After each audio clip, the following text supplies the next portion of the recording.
अभी थोड़ी देर में आप देख के हैरान रह जाएंगे। और कोई 8, 10, 12, 50, 100 नहीं, हजारों की तादाद में लोग मौजूद हैं।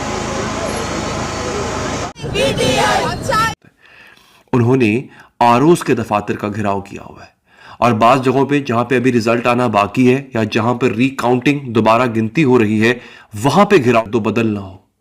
इतना बड़ा हंगामा इस वक्त चल रहा है पाकिस्तान के अंदर। दोस्तों, बाज़ लोगों का, मुबस्सरीन का यह कहना है कि इन्होंने धांधली कर तो ली, लेकिन इनको अंदाजा नहीं है कि इन्होंने पंगा किससे लिया है। पंगा बेसिकली लिया है इमरान खान से नहीं, ना ही उसके सपोर्टर से। इस दफा पंगा लिया है डायरेक्ट अवाम से। अवाम जो है ना, अब उसकी बस हो चुकी है। अवाम इस दफा निकली है। यकीन जानिए, एक और जो बात शकूक व शुबहात से भरी हुई है वो ये कि टर्न आउट बहुत कम रहा। हालांकि कई लोगों की राय में, और मैंने खुद भी जाके पोलिंग स्टेशंस पे देखा था, टर्न आउट बहुत ज्यादा था। पाकिस्तानी बहुत बड़ी तादाद में निकले हैं, और बाज़ लोगों की राय यह है कि 1970 के बाद ये पहली दफा हुआ है कि पाकिस्तानियों ने इतनी बड़ी तादाद में बाहर। उसमें भी पता चल रहा था कि आपकी तबीयत काफी खराब है, इसलिए मैंने ज्यादा इंसिस्ट भी नहीं किया। थैंक यू सो मच कि आपने तबीयत ठीक होते ही हमें टाइम दे दिया। जी, अभी भी पूरी तरीके से ठीक नहीं हूँ, लेकिन अब मैं ठीक हो रहा हूँ, धीरे धीरे रिकवर हो रहा हूँ। अब आपको देख लिया ना तो बस अब बिल्कुल ठीक हो जाऊंगा। ये लीजिए जी। Nice nice. आपका ये देख के ना मेरा हमारा आज का टॉपिक भी इससे रेलेवेंट है। मैं आपसे जानना चाहती हूँ, एक तो मैंने सुना है कि इस रंग का कपड़ा खत्म हो गया था पूरे हिंदुस्तान में राम मंदिर के इनॉग्रेशन के वक्त। दूसरी बात ये कि आप उस वक्त वहां मौजूद थे, आपने मुझे बताया किस तरह से सारा सिनेरियो चल रहा था, क्या इमोशंस थे, क्या फीलिंग्स थी, मैं जानना चाहती हूँ, मेरी ऑडियंस भी।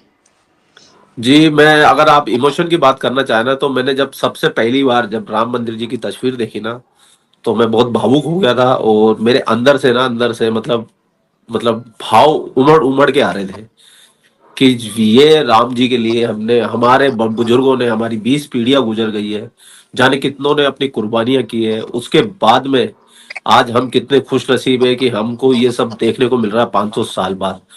और मुझे शिकायत सबसे ज्यादा पाकिस्तान मीडिया से भी है, पाकिस्तान की गवर्नमेंट से, साथ में जो वर्ल्ड मीडिया कवर करता है उससे भी बहुत। 4 साल बाद आ रहा है मुल्क में वापस, और एक बंदा, हमारी अदालतें एक बंदे को नहल कर रही हैं, ठीक है, ताउम्र ताहयात के लिए नहल कर रही हैं। वो बंदा वापस आके इलेक्शन की कंपेन कर रहा है, ठीक है।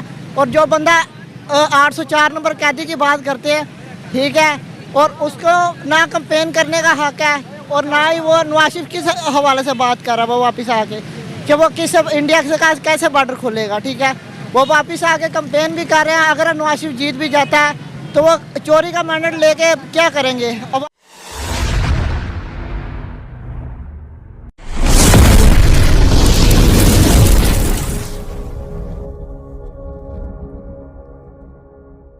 बहुत शिकायत है इस मुद्दे को लेकर। भावना मैं आपको बताऊंगा, लेकिन मुझे जो चीज बुरी लगी मैं उसके बारे में भी बात करना चाहूंगा। आपके पाकिस्तान की जो प्रेस रिलीज की पाकिस्तान गवर्नमेंट ने, उसके अंदर उन्होंने ये कहा गया कि भाई राम के तो वो मतलब मस्जिद जो तोड़ के गए हैं, तो वहां राम भक्तों को ये महसूस होगा कि भाई वो एक मस्जिद के अंदर जा रहे हैं, टूटी हुई मस्जिद के अंदर, शहीद मस्जिद के अंदर जा रहे हैं। और हिंदुस्तान की ये मतलब ये डेमोक्रेसी का खात्मा हो गया, ऐसा हो गया है। तो मैं बोलना चाहूंगा पाकिस्तानियों को, थोड़ा सा कभी हिस्ट्री पढ़ लेते, इतिहास पढ़ लेते।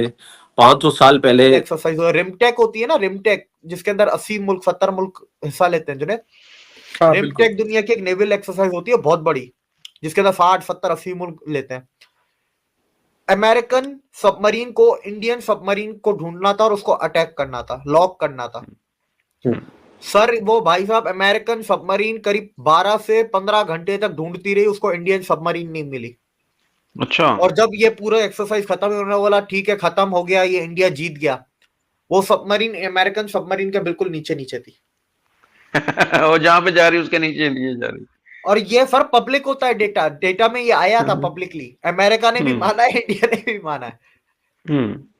और ये लेटेस्ट रिमटेक वाली बात तो मैं आपको बिल्कुल कोरोना से बिल्कुल पहले की, ये 18-19 की बात है।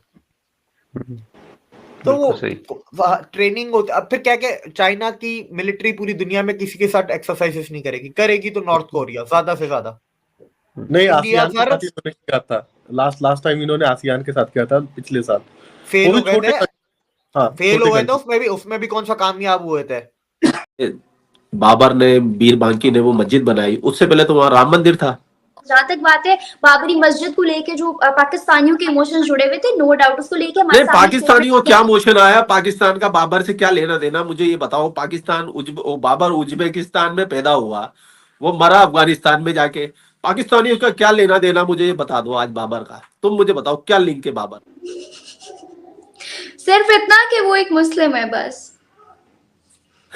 मुस्लिम है तो मतलब पाकिस्तान से लेना देना नहीं हो, लेकिन तुमने अपनी मिसाइलों के नाम बाबर रख दिया, किसी का साइन रख दिया, किसी का क्या रख दिया, जबकि तुम्हारा कोई लिंक ही नहीं है उसके साथ में। राम का महत्व तो हमारे देश में कितना है, तो आपको इसी बात से भी आइडिया लग जाएगा कि इतनी दौलत, इतना रुपया दान दान मिल रहा है, इतनी भीड़ आ रही है। और अभी तो मेरे जैसे लोग जो जाना चाहते हैं, एक्सप्लोर करना चाहते हैं। मेरी तो तबीयत खराब है, और दूसरा क्या है, मैं जैसे अभी होली दिवाली की छुट्टी होने वाली है, तो इस चक्कर में मैं खुद राम जी के जाऊंगा। मैं कम से कम 10 से 12 दिन वहां रहने वाला हूँ मैं। आप भी बंटी आ जी जाइए मुझे इंडिया, बात आपको भी ले चलता हूँ राम जी के दरबार में, अयोध्या जी के दर्शन करा दूंगा। वहां जरूर। नर्मदा नदी है, उसमें स्नान करा दूंगा, सारे पाप धुल जाएंगे, तुम्हारे सारे पाप धुल जाएंगे। दीक्षा दिलवा दूंगा तुम्हारे को, ऐसा भी होता सनातनी है, बना ऐसा दूंगा। भी होता है। और नहीं तो क्या। और आपकी सबसे ज्यादा अट्रैक्टिव मुझे ये फिलहाल टोपी और ये जो आपने गले में पहना हुआ है, आई डोंट नो इसको क्या कहते हैं, ये मैं लोगों को अपने बड़ा अट्रैक्ट हाथों कर से रहा है। तुम्हारे गले में ये पहनाना चाहता हूँ, ये टोपी तुम्हारे सर पे रखना चाहता हूँ। तुम आओ तो सही इंडिया, मैं तुम्हें गंगा जी नहलाना चाहता हूँ, घर वापसी कराना मुझे चाहता हूँ। मुझे भाई बंटी जी मानना पड़ेगा, बहुत डिमांड है आपकी, बहुत। मैं इतने जी जी, दिनों से कमेंट्स देख रही थी, बुला लो उनको, बुला लो उनका, अच्छा सबर कर लो, बुलाती हूँ, बीमार बता है। रहा हूँ अभी भी ठीक नहीं हो, लेकिन अब तुम्हारे हुस्न का दीदार हो गया तो बस अब ठीक हो जाऊंगा। मेरे राम जी भी आ गए, मेरी बेगम भी आ गई है, तो बस अब कल से एकदम ओके। अस्तगफिरुल्लाह, मैं इसको ठरक समझूं या क्या समझूं? अच्छा मुझे मुझे एक बात मैं बताएं, मुझे ठरक एक वरक बात कुछ बताएं। नहीं है, मैं तुम्हारी घर वापसी कराने में लगा हुआ हूँ। तुम समझती नहीं हो, जिस दिन तुम्हारी घर वापसी हो जाएगी ना, उस तो दिन मेरे साथ पाकिस्तान में ही तो मेरा घर है, 1 करोड़, पाकिस्तान ही 1 करोड़ तो। जो भी तुम्हें देखते हैं, जो भी तुम्हारे व्यूअर है, मेरे व्यूअर है, उनको शांति मिलेगी, उनको खुशी मिलेगी कि हमने एक जियादन को घर वापसी कराई, उसको सुकन्या में बदल दिया। तुम पता नहीं कब फट जाओ। पाकिस्तानियों का पता है ये ऑर्डर लगा रहता है, पता नहीं कब पेटी पे बांधिए बुरखे में निकल के फट जाए, क्या भरोसा। तो अब भैया तुम सनातनी बन जाओगी तो लोगों को ट्रस्ट रहेगा, घर में बिठाएंगे, बुलाएंगे, चाय वाय पिलाएंगे, बिस्कुट खिलाएंगे, इज्जत देंगे, मान सम्मान देंगे। मौसम कैसा है वहां का? यहाँ बहुत ठंड है, और अभी तो और बढ़ेगी ठंड। और मैंने तो हीटर भी चालू कर रखा है, और ये हीटर की तो गर्मी इतनी नहीं लग रही है मुझे, लेकिन मुझे लगता है आप सामने आ गए ना, तो अब मुझे अब गर्मी आ ही गई है। अब मैं खोल देता हूँ जैकेट को। तुम पता नहीं कौन सी दुनिया में अटकी हुई हो, कहाँ उन जिहादियों के चक्करों में लगी हुई हो अभी तक, पाकिस्तानियों के। हिंदुस्तान आओ, हिंदुस्तानी बनो। अखिल कह रहे हैं मैं भी बॉलीवुड आ जाओ, बॉलीवुड में तुम्हारे लिए बहुत जगह है, अरे बहुत कैमरा। बहुत, तुमको मॉडल बना देंगे या हीरोइन बना देंगे, टेंशन मत करो। तुम्हारे को तो थोड़ा भी अच्छा है, मतलब तुम्हारा चेहरा भी अच्छा है, खूबसूरत भी हो। बैठे बैठे मुझे रोस्ट करे जा रहे हैं, मुझे नहीं करना, लोगों को करना।